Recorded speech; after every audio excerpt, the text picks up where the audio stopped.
죄질 벗고 보니 슬픔 많은 이 세상도 천국으로 가도다.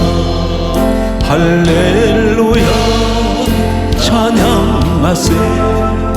내 모든 죄 사함받고 주 예수와 동행하니 그 어디나 하늘나라.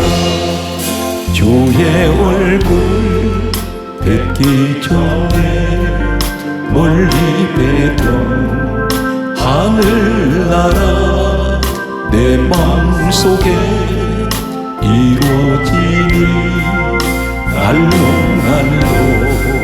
가깝도다. 할렐루야 찬양하세. 내 모든 죄 사함받고 주 예수와 동행하니 그 어디나 하늘나라.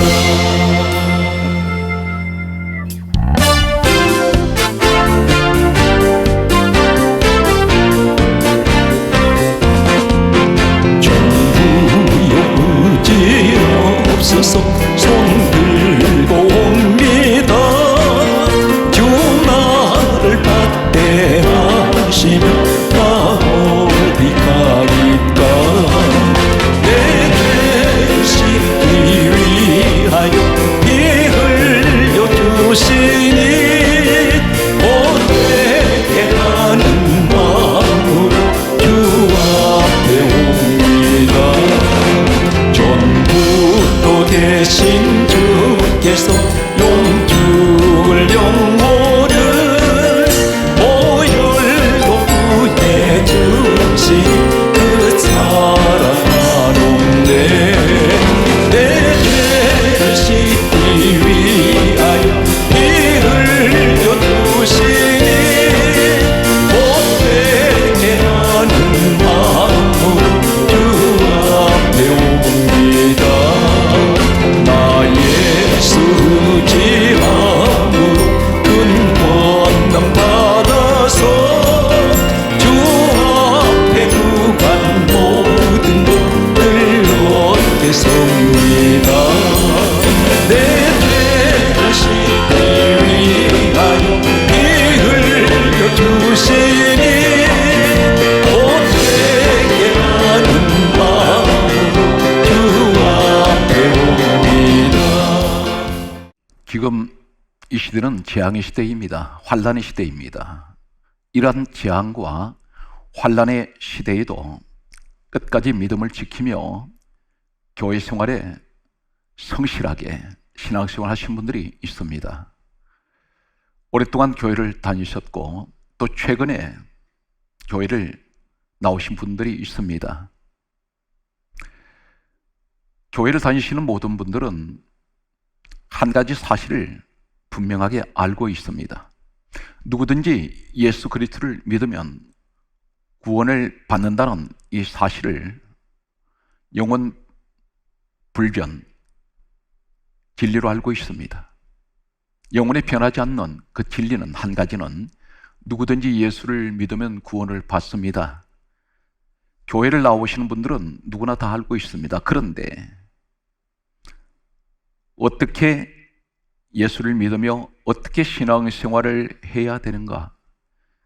어떻게 해야 하나님께서 가장 기뻐하시는 믿음 생활이며 신앙생활이 될 수 있는지에 대해서는 잘 모르고 있다는 사실입니다.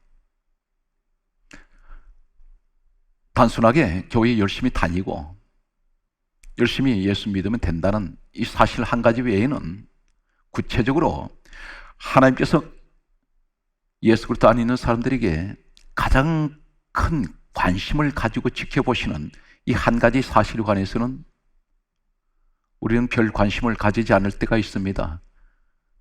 소중하게 생각하지 않을 때가 있습니다. 특히나 코로나 바이러스 재난의 이 시대에는 더욱 중요한 말씀이라고 할 수가 있겠습니다. 하나님께서 말씀하시는 이 재앙의 때를 만나게 되면, 다시 말씀드려서 예수님이 다시 오실 때에, 재림하실 때 나타나는 현상이 바로 누가복음 17장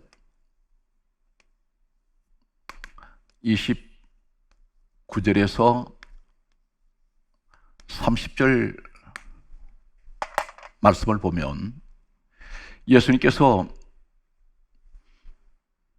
이 땅에 다시 오시는 그때에 어떤 징조가 일어나냐면, 우리 주님께서 친히 이렇게 말씀하셨습니다. 인자가 올 때에 소돔 고모라 같이 불과 유황이 비오듯 하리라, 그렇게 말씀하셨습니다. 불심판을 말씀합니다. 그 불심판 가운데 유황불을 말씀하고 있습니다. 불 가운데 가장 뜨거운 불이 유황불이라고 알려져 있습니다.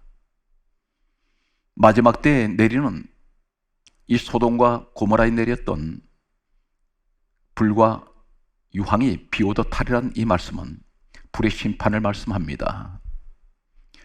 또 한 가지, 사람이 죽으면 천국과 지옥으로 나뉘어지게 됩니다.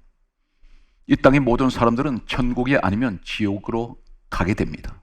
어느 한쪽이든 어느 한 곳이든 반드시 선택을 하게 됩니다. 그 선택은 내가 하는 것이 아니라 하나님께서 선택하십니다. 그런데 지옥으로 가는 사람에게 기다리고 있는 것은, 지옥에는 불이 있습니다. 심판의 불이 이 땅에서 살아있을 때 겪는 불과, 그리고 죽고 난 후에 사후 세계에서 기다리고 있는 지옥의 불 속으로 들어가는 이러한 사건을 우리 주님께서 말씀하셨습니다. 마지막 때에 이 땅에서 겪는 그 불은 구체적으로 어떤 것을 의미하고 있을까요? 성경 말씀은 베드로 후서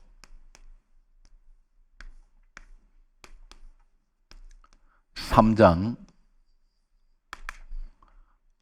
7절과 9절 말씀과 10절 말씀과 그리고 12절 말씀이 있습니다. 베드로서 3장 7절에는 다음과 같이 말씀하고 있습니다. 이 지구의 우주 만물의 마지막 때가 되면 하늘과 땅을 불사르기 위하여 하늘과 땅을 보호하시며, 그리고 경건하지 아니한 사람들이 심판과 멸망의 날까지 보존하여 두신 것이라고 베드로서 3장 7절은 그렇게 말씀하고 있습니다. 다시 말씀드려서,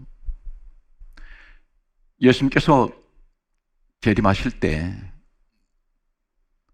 오늘 성경 말씀은 이렇게 말씀하고 있습니다. 누가복음 오늘 말씀하신 17장 29절에서 30절에 인자가 올 때에 소돔 고모라와 같이 불과 유황이 비오듯 하리라, 이 말씀과 베드로서 3장 7절에 말씀하시는 것은 하늘과 땅을 불사르기 위하여 보호하여 두시고 경건하지 아니한 사람들의 심판과 멸망의 날까지 보존하여 두신 것이라고 말씀하셨습니다.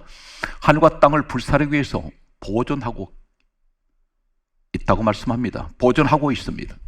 보존이라는 말씀 무슨 말씀입니까? 하나님께서는 하늘과 땅을 불사르기 위해서 준비하고 계시는데 현재까지는 보존하여 두신 것이라고 했습니다. 어떤 이들은 예수님 재림이 더디다고 말하는 분들이 있습니다.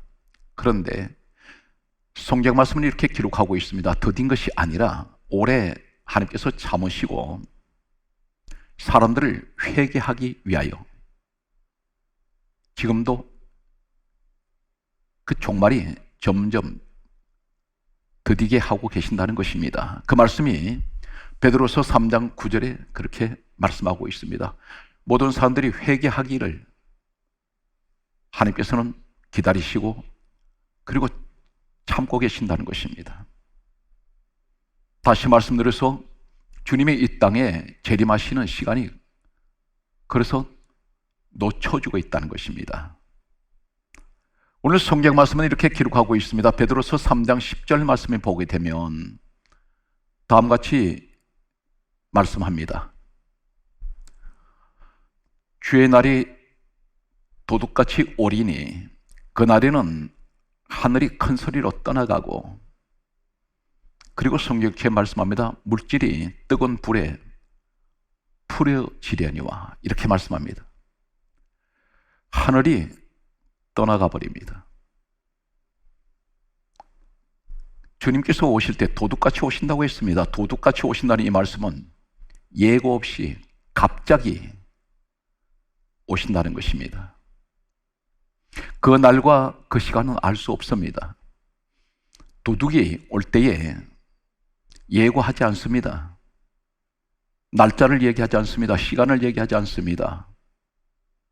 아무도 모를 때 도둑이 들어오는 같이 우리 예수님은 그날과 그 시간은 아무도 모릅니다. 어느 날 갑자기 우리 주님께서 재림하실 것을 말씀하고 있습니다. 주의 날이 도둑같이 오리니 그날에 하늘이 큰 소리가 떠나간다고 했습니다. 하늘이 사라져 버립니다. 하늘과 땅은 불사르기 위해서 현재 보존하여 두셨고, 그리고 하시는 말씀이 물질이 뜨거운 불에 풀어진다고 말씀하셨습니다. 이 풀어진다는 의미가 어떤 것입니까? 예를 들면 밀가루를 가지고 풀을 쓸 때에 밀가루를 물에 풀어서 젓습니다. 밀가루 덩어리가 점점 풀어져 버립니다. 마치 하늘과 땅은 하나님께서 불사르실 때에 풀어지는, 다 녹아져 버리는 이러한 모습으로 돌아간다는 것입니다. 성경 말씀은 이렇게 기록합니다. 베드로서 3장 12절에 말씀하시기를 그날에는 하늘이 불에 타서 풀어져 버립니다. 그리고 물질이 뜨거운 불에 녹아진다고 말씀하셨습니다. 하늘은 풀어지고 불에, 그리고 땅은 불에 녹아진다고 했습니다. 이 땅의 모든 만물들이 흔적도 없이 사라질 것을 말씀하고 있습니다. 예수님께서 다음과 같이 말씀하셨습니다. 마태복음 18장 9절 말씀과 마가복음 9장 43절 말씀과 계시록 19장 20절 말씀이 있습니다. 야고보서 2장 20절 말씀과 2장 26절 말씀이 있습니다. 예수님께서 마태복음 18장 9절에 다음과 같이 말씀하셨습니다. 지옥에는 불이 있다고 그렇게 말씀하셨습니다. 그리고 하시는 말씀은 마가복음 9장 43절에는 이 지옥에 있는 불은 꺼지지 않는 불이라고 말씀하셨습니다. 영원히 계속해서 타고 있는 불입니다. 계시록 19장 20절에는 이 지옥불은 유황으로 된 유황불이라고 하셨습니다. 유황못이라고 하셨습니다. 오늘 말씀 속에 보게 되면 지구의 종말이 올 때 임하시는 심판의 불이 있고, 그리고 죽어서 지옥으로 가는 사람들은 그 기다리고 있는 지옥불이 있습니다. 그런데 이 두 불 가운데 들어가지 않는 사람들이 있습니다. 이 땅의 마지막 심판의 불이 내릴 때 불 밖에 있는 사람들이 있습니다. 그리고 지옥불 들어가지 아니하고 지옥불 밖에 있는 사람들이 있습니다. 그들은 과연 어떤 사람들일까요? 우리는 대개 교회 생활하시는 분들 보면 지금 특히나 이 시대에 다 믿음이 있다고 말합니다. 교회를 다니시는 분들 가운데는. 그런데 그 믿음이 있는데 어떤 이들은 성경을 많이 알고 있습니다. 성경 지식이 꽉 차 있습니다. 성경을 1독 때로는 10독, 어떤 분은 50독, 어떤 분은 100독 이상을 한 분들이 있습니다. 또 필사를 많이 하는 분들이 있습니다. 그런데 성경을 지식으로 알고 있는데 실질적으로는 행동을 하지 않습니다. 마치 사도행전 3장 1절 이하의 6절 말씀을 보게 되면 성령 사건이 임하고 난 후에, 오순절 성령이 임하시고 난 후에 바로 일어나는 현상이 한 가지가 있습니다. 성경은 이 사실을 기록하고 있습니다. 성전 미문에 나면서 안전병이 된 사람이 있습니다. 성경은 이 사람 나이를 40여세라고 말씀하고 있습니다. 그런데 이 사람이 성전 미문에 앉아 있습니다. 마당에 앉아 있다는 것입니다. 성전 안에 들어가 있지 않습니다. 이 사람이 하반신을 전혀 서질 못합니다. 사람들이 메고 나왔다 있습니다. 바로 이 모습을 왜 성령이 임하시고 난 후에 성경은 가장 먼저 이 사실을 기록하고 있을까요? 바로 구약 시대, 구약 교회의 신앙 상태를 단적으로 보여주시는 말씀입니다. 성령의 사람 베드로 요한을 만났을 때 그는 일어납니다. 마당 신자가 있습니다. 마치 사람들이 메고 나와서 성전에 대다 놓습니다. 마당에 앉아 있습니다. 오늘날 교회에 나와 있는데 마당 신자가 있습니다. 이 모습이 바로 어떤 모습입니까? 하반신을 전혀 쓰지 못하는, 자신 스스로 일어나지 못하는, 움직이지 않는, 주저앉아 있는 이 영적 상태를 말씀하고 있습니다. 코로나 바이러스로 인해서 모든 성도의 신앙이 주저앉아 있습니다. 마치 안전병이 된 사람처럼 움직이지 않습니다. 이 믿음을 가리켜서 성경은 뭐라고 말씀하십니까? 야고보서 2장 20절에 하실 말씀은 행함이 없는 믿음은 헛것이다, 그렇게 말씀하셨습니다. 아무런 의미가 없다는 것입니다. 한마디로 성경은 단적으로 말씀하시기를 행함이 없는 믿음은 헛것이다. 성경 말씀은 야고보서 2장 26절 말씀에는 이렇게 기록하고 있습니다. 행함이 없는 믿음은 죽은 것이다, 그렇게 말씀하셨습니다. 죽은 자는 움직이지 않습니다. 움직이지 않는, 행동하지 않는 믿음은 그 자체가 죽었다는 것입니다. 영적 상태가 죽어버렸다는 것입니다. 이것이 행동하지 않는 그런 사람들에게 나타나는 현상입니다.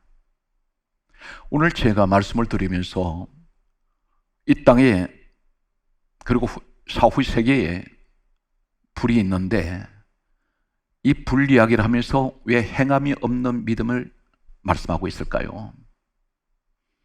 이제 성경 가장 중요한 한 사람을 소개하겠습니다. 하나님께서 인류의 믿음의 조상으로 세운 사람이 한 사람이 있습니다. 이 사람이 아브라함입니다. 아브라함을 하나님께서는 믿음의 조상으로 세우셨습니다. 모든 믿는 자들이 조상입니다. 롤 모델입니다. 이 사람을 마태복음 신약 성경 1장 1절에 가장 먼저 아브라함 이름을 하나님께서는 기록하게 하셨습니다. 아브라함과 다윗의 자손 예수 그리스도의 세계라. 아브라함은 모든 믿는 사람들에게 롤 모델입니다. 다시 말씀드려서 아브라함의 하는 모습 속에서 그 믿음을 우리는 본받아야 합니다. 이 사람이 우리에게 신앙의 모델이기 때문입니다. 오늘 성경 말씀을 보게 되면 믿음의 조상 아브라함이 하나님의 부르심을 받고 가나안 땅으로 들어가게 됩니다. 이 가나안 땅은 하나님께서 약속하신 땅이었습니다. 아브라함이 가나안 땅 들어갔을 때에 가장 먼저 한 행동은 어떤 모습이었습니까? 창세기 13장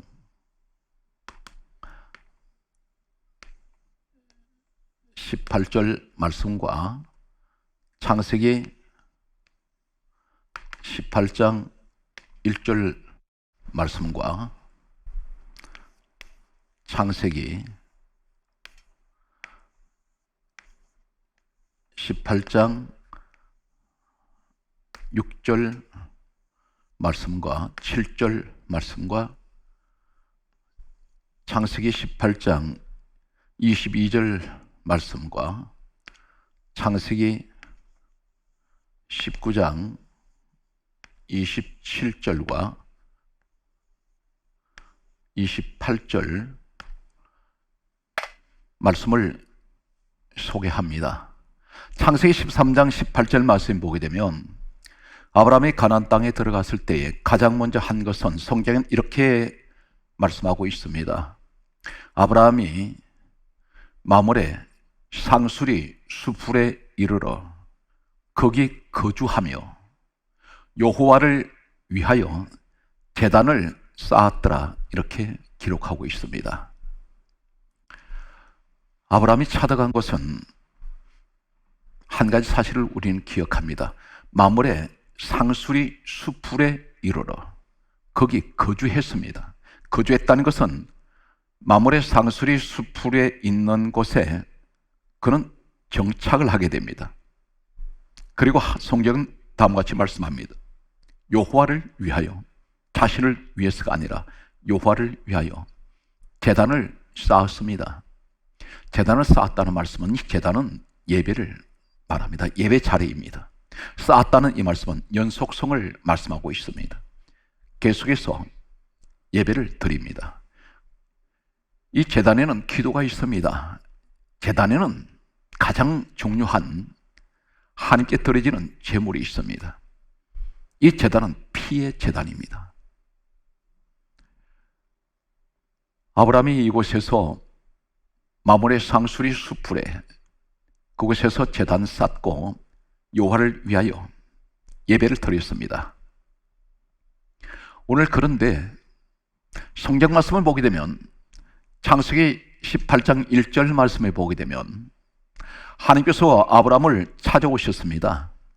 아브라함을 찾아오셨을 때에 성경 말씀은 이렇게 기록하고 있습니다. 여호와께서 마물에 수풀이 나무들이 있는 곳에 아브라함이 그곳에 있을 때 나타나셨습니다. 하나님께서 마물에 수풀 나무들이 있는 곳에 아브라함에게 나타나셨습니다. 바로 이곳이 어디입니까? 창세기 13장 18절에 아브라함이 마물의 상수리 수풀에 제단 쌓은 곳입니다. 하나님께서 지금 어디에 나타나셨습니까? 제단이 있는 곳에 나타나셨습니다. 이 제단이 어떤 곳입니까? 예배 자리입니다. 하나님께서 어디에 나타나셨습니까? 예배 자리에 나타나셨습니다. 예배 자리로 찾아오셨습니다. 이곳은 하나님 앞에 드려진 희생 제물의 피가 있는 곳입니다. 성경 말씀은 이 사실을 대단히 중요하게 강조하고 있습니다. 왜 성경은 아브라함이 마물의 상수리 수풀에 거주하며 그곳에 제단 쌓았다는 이 말씀을 강조하고 있을까요? 그리고 동시에 창세기 18장 1절에 하나님께서 아브라함을 찾아오실 때 마물의 상수리 나무들이 있는 곳에 이 말씀을 왜 성경이 강조하고 있습니까? 바로 그 자리가 예배 자리라는 것입니다. 기독교는 가장 생명 같은 한 가지가 있습니다. 그것이 바로 예배입니다. 예배가 생명입니다. 믿음이 아무리 좋다고 자랑하고 아무리 성경을 많이 안다고 지식을 자랑한다 할지라도 예배를 소홀히 하는 사람은 하나님께서 기뻐하시지 않습니다. 한 가지 사실을 하나님께서는 이렇게 말씀하셨습니다. 이사야 43장 21절 말씀을 보면 친히 하나님께서 말씀하시기를 이 백성은 내가 나를 위하여 지었나니 나를 찬송하게 하려 함이라. 나를 찬송하게 하려 하면 이 말씀이 찬송이 예배입니다. 하나님께서 사람을 지으신 목적은 하나님을 예배하기 위해서 지어주셨습니다. 하나님을 찬송합니다. 하나님을 찬양합니다. 하나님 영광을 위해서 사람들을 지으셨습니다. 아브라함이 제단을 쌓은 곳에 하나님께서 나타나셨습니다. 그리고 성경 말씀은 아브라함이 창세기 18장 6절에 하나님께 떡을 내놓았습니다. 떡을 드렸습니다. 복음적으로 무엇을 의미하고 있을까요? 전 성경은 요한복음 5장 39절 말씀과 요한복음 5장 46절 말씀에는 다음같이 말씀합니다. 요한복음 5장 39절에는 예수님께서 친히 이 땅에 오셨을 때에 하신 말씀이 이 성경은 내게 대하여 증언하는 것이다. 전 성경은 예수 그리스도를 증언하는 말씀입니다. 성경을 어디를 보아도 그 말씀 속에 예수 그리스도가 계십니다. 오늘 창세기 아브라함의 이 말씀이 기록된 이 창세기는 모세가 기록한 것으로 전해지고 있습니다.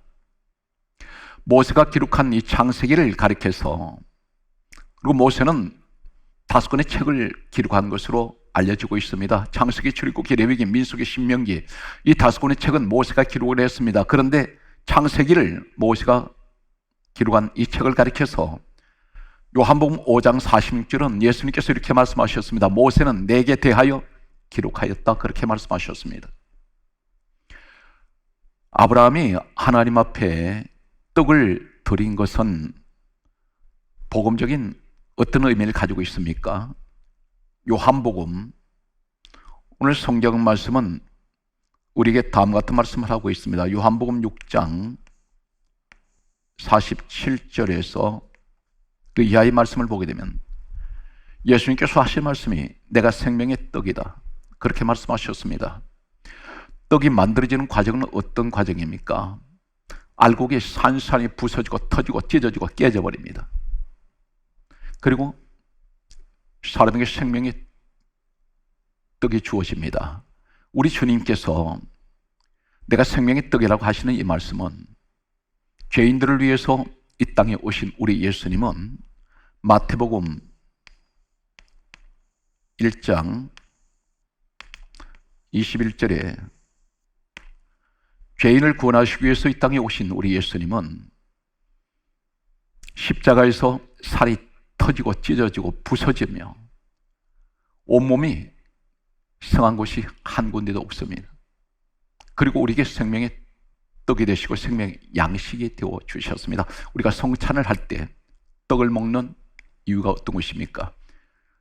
나 같은 죄인을 위해서 죽으신 예수 그리스도, 그분이 내게 생명의 떡이 되시고 나의 구원의 주가 되신 것을, 그리고 우리 영생의 복을 받은 것을 고백하는 그 증거가 우리가 떡을 성찬을 통해서 먹는 의식입니다. 오늘 성경 말씀에 보게 되면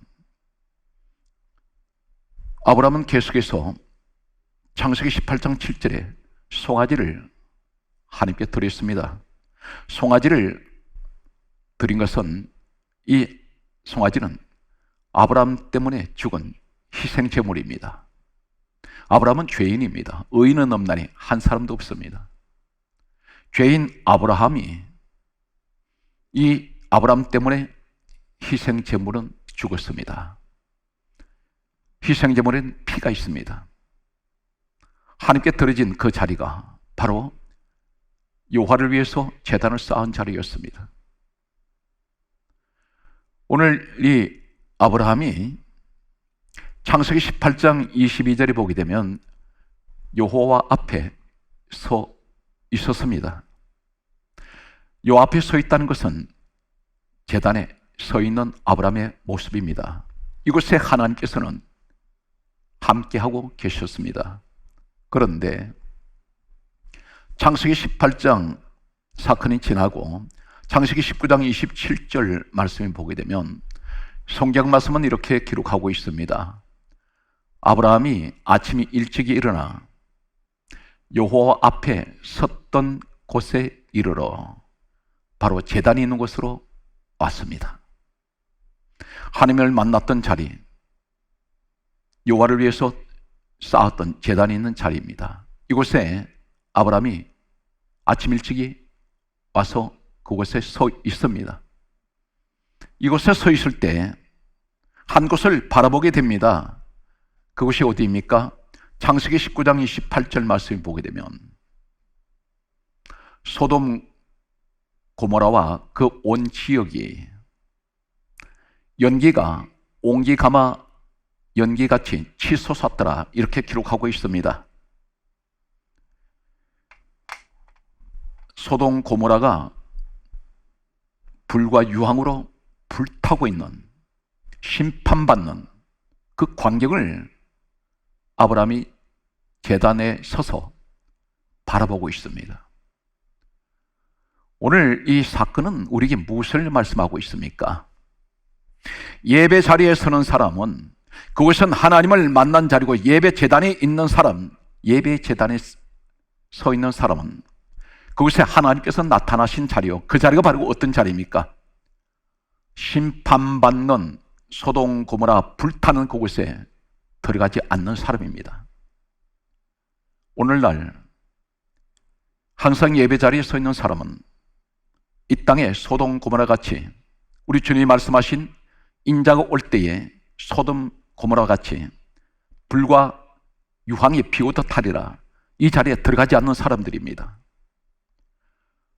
심판받는 불 밖에 서 있는 사람, 믿음의 조상 아브라함 같이 예배 자리에 서 있는 사람입니다.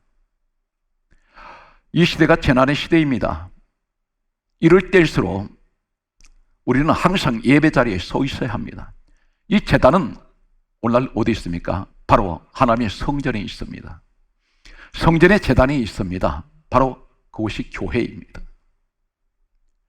시대가 악하고 시대가 재앙과 재난으로 많은 사람들에게 신앙생활을 떨어뜨리는 이런 시대에 우리는 오히려 더 하나님께서 섬기라고 보내주신 그 교회에 예배 자리를 성실하게 지켜나가야 합니다. 바로 그 자리가 아브라함이 항상 제단을 떠나지 않는 바로 이 자리입니다. 사랑하는 성도 여러분, 힘들고 어려울 때일수록 항상 예배 자리를 떠나지 마시기 바랍니다. 이 땅에는 온갖 가문이슬과 그리고 유튜브를 통해서 무작위로 올라오는 수많은 글들이 있습니다. 내용들이 있습니다. 때로는 내 신앙을 병들게 만드는, 하나님 반대편에 서게 하는 그러한 내용들이 있습니다. 오늘 성경 말씀은 계속해서 이렇게 말씀하고 있습니다. 아브라함이 불타는 소돔 고모라를 바라보고 있습니다. 구경하고 있습니다. 불 밖에 서서 바라보는 바로 이 모습은 요한계시록 15장 2절에서 4절 말씀을 보면 불 섞인 유리 바다가 있습니다. 이 불 섞인 유리 바다는 한마디로 불바다입니다. 이 속에 짐승과 우상이 있습니다. 그런데 성경 말씀은 이렇게 말씀합니다. 이기고 벗어난 자들이 있습니다. 이 불 속에 들어가지 않는 사람들이 있습니다. 이기고 벗어난 자들입니다. 불의 심판을 이긴 사람들이 있습니다. 여기서 벗어나 버린 사람들이 있습니다. 그들이 불 섞인 유리 바닷가에 서 있습니다. 이 사람들은 불 속에 들어가는 사람들이 아닙니다. 이 땅에서 심판이 불이 그리고 지옥불에 들어간 사람들이 아닙니다. 이 사람들 바로 누구입니까? 어린 양의 노래를 부르고 있는 사람들입니다. 어린 양이 바로 누구입니까? 요한복음 1장 29절에 보라 세상 죄를 지고 가는 하나님의 어린 양 예수 그리스도를 말씀합니다. 어린 양 예수님, 왜 어린 양으로 말씀합니까? 죄인들을 위해서 십자가에 죄인들의 죄를 대속하기 위해서 희생 제물이 되신 예수 그리스도를 어린 양이라고 말씀합니다. 어린 양 대신은 예수 그리스도로 말미암아 구원받은 사람들입니다. 불 섞인 유리 바다에 들어가지 않습니다. 이 사람들은 어린 양을 노래합니다. 그리고 계시록 15장 4절에 주께 경배하고 있습니다. 바로 경배 예배입니다. 하나님을 예배하는 사람들, 예수 그리스도로 말미암아 구원을 받은 사람들은 불 속에 들어가지 않습니다. 이 땅에 어떤 재앙의 불이 내릴지라도 마지막 때에 재난의 불이, 심판의 불이 내릴지라도 심판의 불 밖에 서 있습니다. 오늘 성경 말씀은 우리에게 무엇을 가르치고 있습니까? 항상 예배하는 자리, 재앙의 불이 내리지 않습니다. 이 사람들은 천국의 사람들입니다. 오늘 성경 말씀은 계속해서 다음과 같이 말씀을 하고 있습니다. 사도행전 20장 28절 말씀을 보면 아브라함이 하나님 앞에 떡을 내어놓고 그리고 송아지 희생 제물에 하나님 앞에 드린 이것은 피의 제단입니다. 송아지가 죽은 것은 하나님께 구별된 희생 제물, 아브라함이 죄 때문에 죽은 희생 제물, 이 제단에 피가 흐릅니다. 오늘날 피가 있는 제단이 어디입니까? 바로 사도행전 20장 28절에 하나님이 자기 피로 사신 교회를 말씀하고 있습니다. 교회는 하나님 피값으로 세워진 곳입니다. 사도행전 20장 28절에 왜 하나님이 자기 피로 사신 교회라고 말씀합니까? 예수의 피로 사신 교회라고 말씀하지 않는 하나님이 자기 피로 사신 교회, 왜 하나님으로 말씀하고 있습니까? 빌립보서 2장 6절의 말씀을 보면 바로 빌립보서 2장 6절의 말씀에 하나님 본체 되신 분이 예수 그리스도이시기 때문입니다. 그래서 하나님이 자기 피로 사신 교회라고 말씀하고 있습니다. 이 땅에 오신 우리 예수님은 하나님 본체이십니다. 오늘 이 자리에 서는 사람들, 오늘날 살아온 성도들은 교회를 방황하지 마십시오. 예수 그리스도의 피값으로 세워진 교회, 내가 섬기는 교회가 바로 아브라함이 제단을 쌓은 곳입니다. 그곳에서 우리는 늘 성실하게 열심히 예배 제단을 쌓아야 합니다. 늘 하나님께 영광을 돌리는 늘 섬김의 자리가 그 제단에 있으시기 바랍니다. 가장 중요한 것은 예수 그리스도의 피의 제단이라는 사실입니다. 예수 그리스도의 피가 있는 곳에는 요한일서 1장 7절에는 예수의 피가 우리를 모든 죄에서 깨끗하게 하십니다.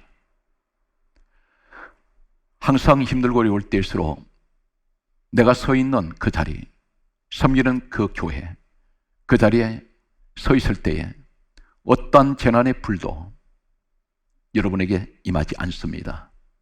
오늘 이 사실을 아브라함의 사건을 통해서 말씀하고 있습니다. 성경 말씀은 우리에게 다음과 같이 말씀하고 있습니다. 역대하 7장 12절 말씀에 보면 하나님께서는 성전을 가리켜 이렇게 말씀하셨습니다. 내가 택하여 내 제사를 드리는 성전을 삼을 것이라. 하나님께서 택하신 것이 하나님께 제사하는 예배하는 자리, 그 자리가 바로 하나님의 성전입니다. 성경 말씀은 이렇게 기록하고 있습니다. 시편 5편 7절과 시편 50편 5절 말씀 보면 시편 5편 7절은 이렇게 말씀하고 있습니다. 주를 경외함으로 성전을 향하여 예배하리이다. 주를 경외하는 사람이 있습니다. 하나님께 영광을 돌리고 하나님께 날마다 찬양하는, 하나님께 날마다 주를 높이는 사람들을 어디를 향해야 합니까? 성전을 향하여 예배하리이다. 늘 성전 예배가 되셔야 됩니다. 성전을 사랑하셔야 됩니다. 그 성전에는 예배가 있기 때문입니다. 우리 주님께서 말씀하셨습니다. 요한복음 4장 23절에서 24절에 하시는 말씀이 아버지께서는 예배자를 찾으신다고 하셨습니다. 이 시대에 하나님께서는 예배자를 찾으십니다. 진실한, 그리고 전심을 다하여 마음을 다하고 뜻을 다하고 힘을 다하는 하나님께 영광 돌리는 예배자를 찾고 계십니다. 이 시대는 너무나 신앙생활을 하기가 어려운 시대입니다. 이럴 때일수록 사랑하는 성도 여러분, 항상 교회의 중심이 되셔서 늘 예배를 사모하는 여러분들의 신앙이 되시기를 간절하게 소망합니다. 성경 말씀은 마지막 때가 되면 어떤 일이 일어날까요? 다니엘서 9장 27절 말씀과 하박국 2장 20절 말씀에는 다니엘서 9장 27절은 이렇게 기록하고 있습니다. 마지막 때가 되면 사단 마귀가 제사와 예물을 금지시킨다고 했습니다. 제사와 예물입니다. 사단 마귀는 악한 영들은 성도들에게 제사를 못 드리게 합니다. 예배를 못 드리게 합니다. 예배를 금지시킵니다. 왜 그렇습니까? 이 예배는 하나님께 영광을 돌리는 자리이기 때문입니다. 그리고 우리 주님이 찾으시는, 말씀하셨던 예배자를 찾으시는 우리 주님, 마귀는 반대로 하나님께 제사를 못 드리게 금지시키고 있습니다. 성도가 예배를 소홀히 할 때 사단 마귀는 가장 좋아할 것입니다. 예물을 금지시킨다고 했습니다. 사람들 마음속에 인색한 마음을 넣어서 하나님 옆에 드려지는, 성전에 드려지는 예물을 드리지 못하게 만듭니다. 모든 교회 기능을 마비시켜버립니다. 성도들이 드리지는 그 예물은 하나님을 위하여, 그리고 선교사에게 결정적으로 쓰이게 됩니다. 이것을 사단 마귀는 차단시키려고 합니다. 하나님께 영광을 돌리지 못하게 만들고 있습니다. 영혼 구원에 대해서 그 일을 하지 못하도록 마비를 시킵니다. 성경 말씀을 보게 되면 하박국 2장 20절은 이렇게 기록하고 있습니다. 오직 여호와는 그 성전에 계시니 온 땅은 잠잠할지어다. 어디에서? 그 앞에서. 오직 여호와께서는 성전에 계십니다. 주변에서 성전 예배 드리지 않아도 된다는 말 현혹되지 마시기 바랍니다. 그것은 비성경적입니다. 한 가지, 수많은 유튜브 내용들을 보고 자칫하면 비성경적인 신앙생활을 하는 사람들이 있습니다. 수많은 사람들이 어떠한 사람들이 무슨 말을 하든지 가장 중요한 것은 사람 말을 믿지 마시고 성경에 기록된 오직 하나님이 주신 이 말씀을 믿으십시오. 성경은 단호하게 말씀합니다. 예배 중심의 사람이 되라는 것입니다. 봉사도 중요합니다. 하나님 일을 위해서 모든 선한 일이 다 중요하지만 가장 중요한 것은 예배 신앙이 되어야 됩니다. 예배를 소홀히 하는 사람은 신앙생활에 실패하게 됩니다. 기독교는 한마디로 예배가 생명입니다. 오늘 성경 말씀은 계속해서 우리에게 하시는 말씀이 있습니다. 마태복음 16장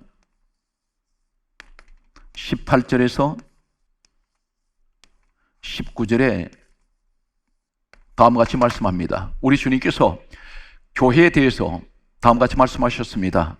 이 반석 위에 내 교회를 세우리니 첫 번째가 엄부의 권세가 너를 이기지 못하며, 그리고 천국 열쇠를 주며, 땅에서 무엇이든지 매면 하늘에서 매이고 땅에서 무엇이든지 풀면 하늘에서 풀린다 하셨습니다.